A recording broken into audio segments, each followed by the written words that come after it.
I dag synes jeg vi skal lage noe som kjempegodt. Det ris, soppstuing og kylling med bacon rundt. Og med en gang vi blander inn bacon i et eller annet, så blir det godt. Så det egentlig samme rakkeren hva det Bacon på torsk godt, bacon på kylling godt, bacon i pasta godt. Bacon godt. Det vi skal gjøre veldig enkelt. Vi skal ta bacon og snurre rundt kyllingen. Steke den litt i panna. Gjør den ferdig inn i ovnen. Sette på ris, vanlig hvit ris. Bare la den stå og surre og gå. Og så skal vi lage, når vi skal lage soppstuingen, så skal vi lage den i utgangspunktet likt som vi gjorde med peppersausen.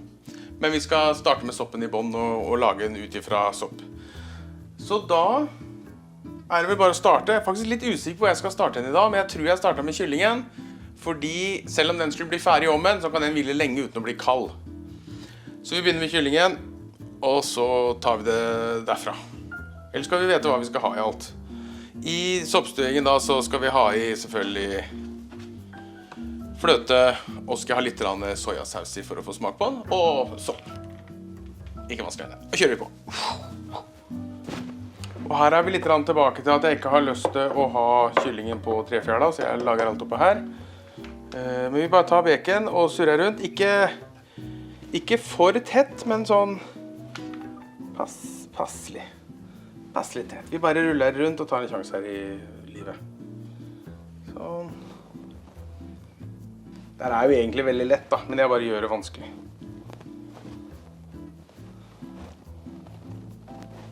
Sånn. Så det, jeg vil gjerne ha med den flappen inni der. Den. Pass på at den ligger inni baconet. Og så det ikke så, nå skal jeg selvfølgelig passe kjeften min, for det går selvfølgelig gærent etterpå når jeg skal gjøre det, men det ikke så veldig farlig om denne åpningen over eller under, for når vi steker den, så trekker det seg sammen, og så setter det seg fast. Teorien. Ok, men da begynner vi med å svi av baconet i en stekepanne.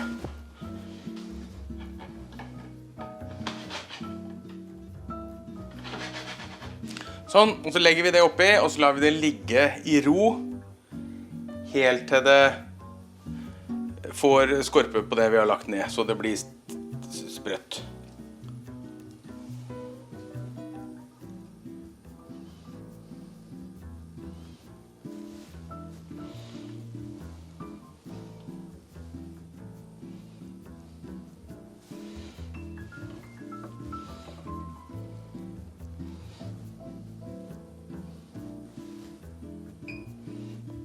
Og så venter vi på den. Da begynner det å nærme seg, da snur vi kyllingen, og så tenker jeg å sette på risen.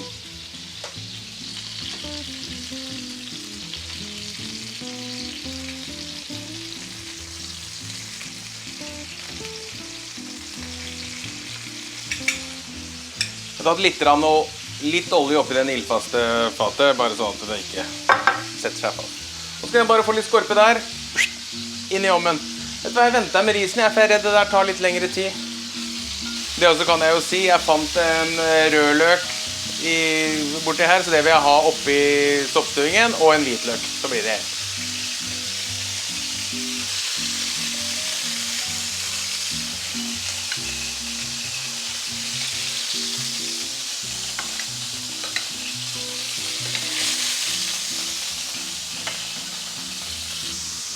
Og det fettet vil jeg så klart ha og steke soppen i. Der var den, den satt langt inn igjen. Skal vi se. Så bruker jeg alltid termometer når jeg skal gjøre det her sånn, så det skal bli ordentlig. Tjukkeste sted på pippen. Det cirka. Den god og varm i hvert fall. Inn i ovnen, men 200 og et eller annet. Egentlig så god tid du har. Jo lavere temperatur du har, jo jevnere stekt inne i blir den. Bare ikke gå helt til, men mellom 150 og 250 etter hvert som hvor god tid du har. Jeg kjører på 220-ish. Jazz hands.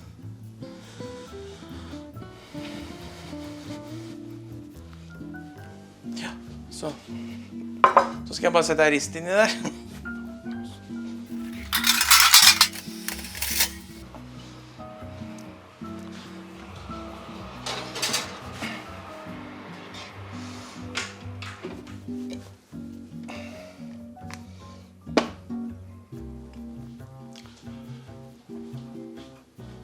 Sånn. Og så skal jeg bare sjekke det som tar lengst til å lage noe egentlig. Nei, nå bare kliner vi til, og så tar vi det med ro. Det gjør vi. Vann, 4 dl vann, 2 dl ris som er vasket. Ferdig, start. Bring to boil.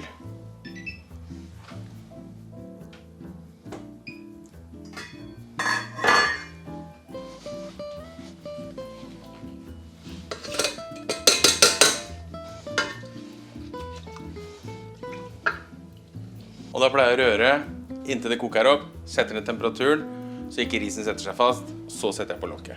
Det skal bare stå...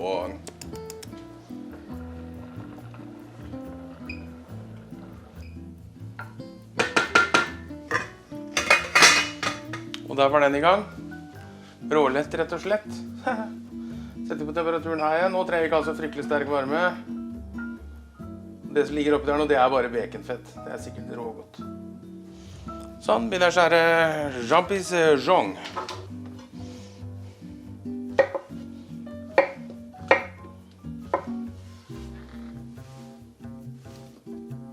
Ja, litt varmere først da.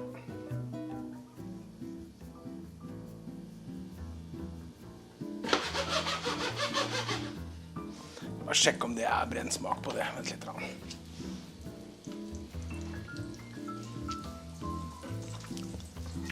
Det er helsike. Det var ikke.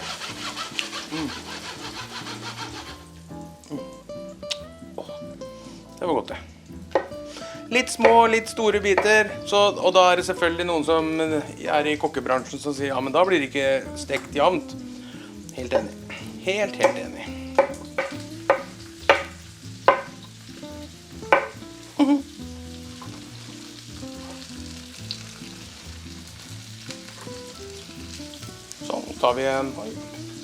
Tar vi en rødløk, så vi ser hvordan den ser ut inni. Jeg tror den har ligget litt. Den er fin. Da skjærer vi løken. Ikke sånn kjempesmått, bare sånn passe smått.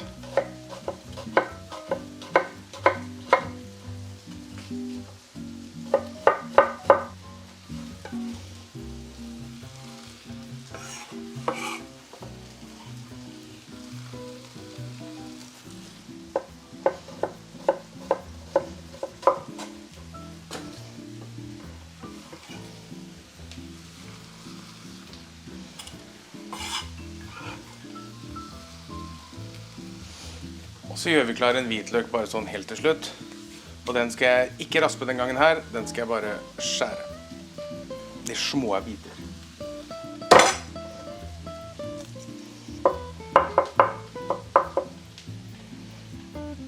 Sånn omtrent. Jeg tar temperaturen litt igjen. Nå som jeg står her og har kontroll. Hvitløken er til slutt. Og pepper tar jeg også til slutt. Her kunne vi også valgt å riste pepperen hvis vi hadde giddet det, men det gadd jeg ikke. Skal jeg gjøre det?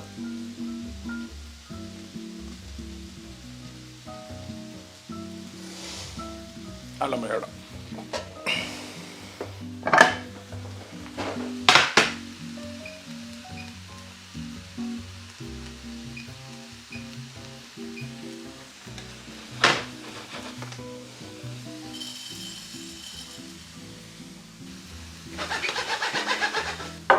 En sånn bamsebrak her også. Her begynner pepperen å komme seg. Nesten den tok meg, gitt.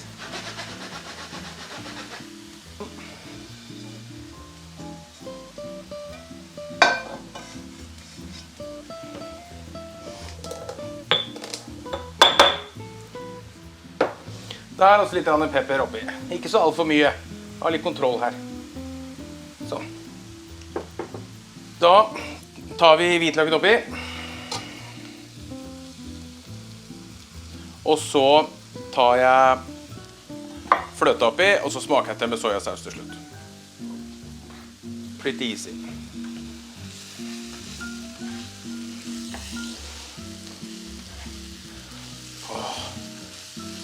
Nå kommer god lukt altså, fy flate.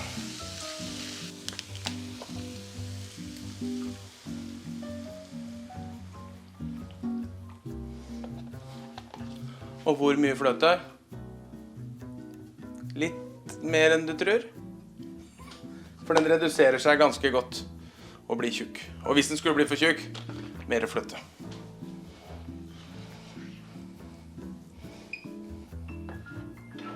Kan vi se allerede at vi kan ha litt til. Sånn. Og så vet jeg allerede hva som kommer til neste uke igjen. Da skal jeg lage en mac and cheese hvis jeg får det til, så den skal faktisk lages i morgen. Men den kommer da til neste mandag. Mac and cheese altså.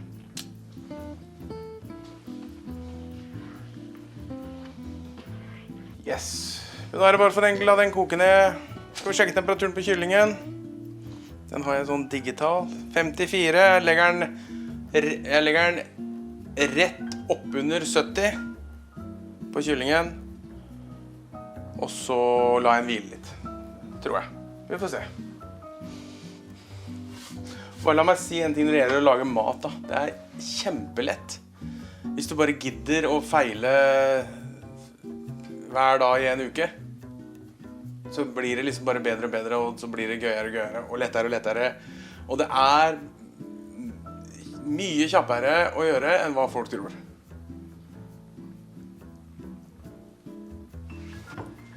Da ble den omtrent sånn. Å, fy flate.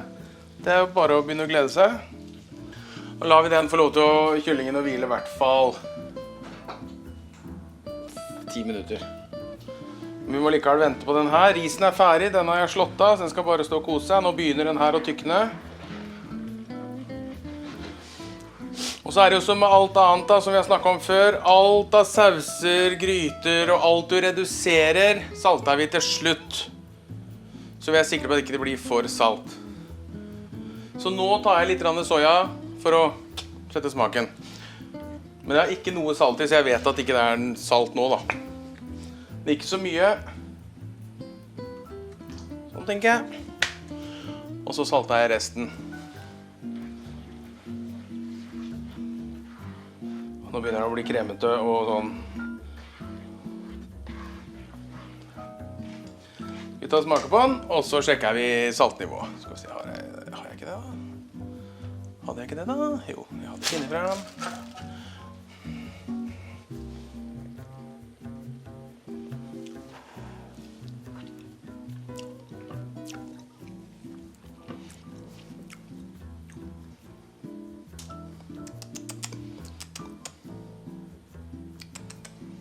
Den er veldig god, men vi har mer salt.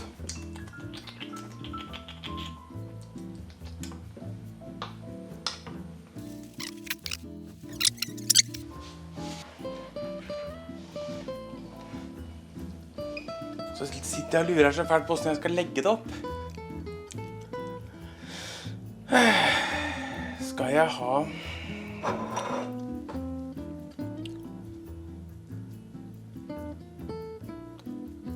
Vi bruker vanlig tallerken i. Ja. Men før vi gjør det, så må vi skjære opp en kyllingfilet som skal være til en person.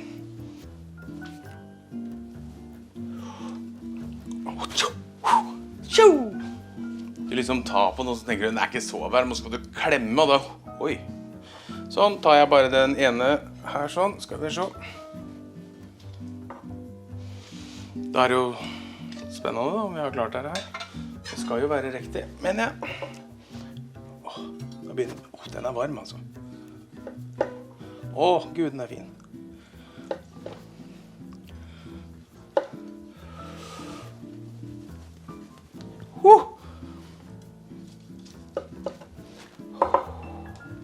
Helt perfekt. Saftig, god, helt hvit. Akkurat som kylling skal være.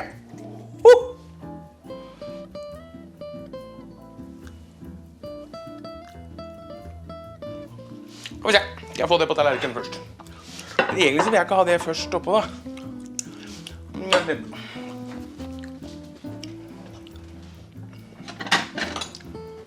Ja, jeg kan bare ta den. Det blir mye på en gang her. Bygge. Jeg må ha en mellomstasjon til den.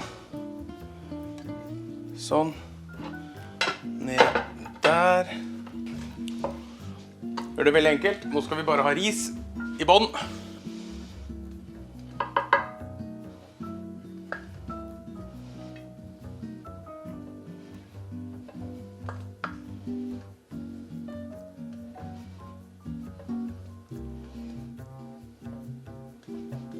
Sånn.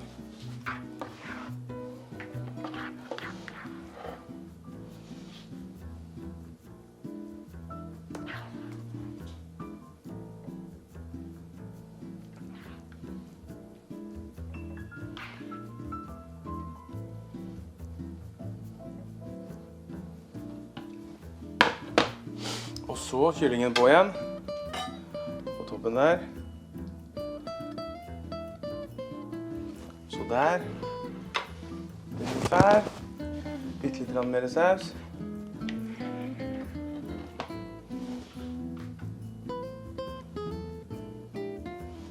Sånn. Og til slutt krus persille, bare fordi jeg har. Det trenger ikke være sånn fancy, hvis ikke en vil. Men det ser noe forferdelig, utrolig mye bedre ut da. Da vil jeg hatt håndkle over en mikrofon, så da hører vel alle at det har vært en rar lyd. Det er typisk det. Det her har jeg fryktelig trua på. Gleder meg. Jeg vet det er godt, jeg har spist det før. Kose seg noe vakent. Ha en god uke!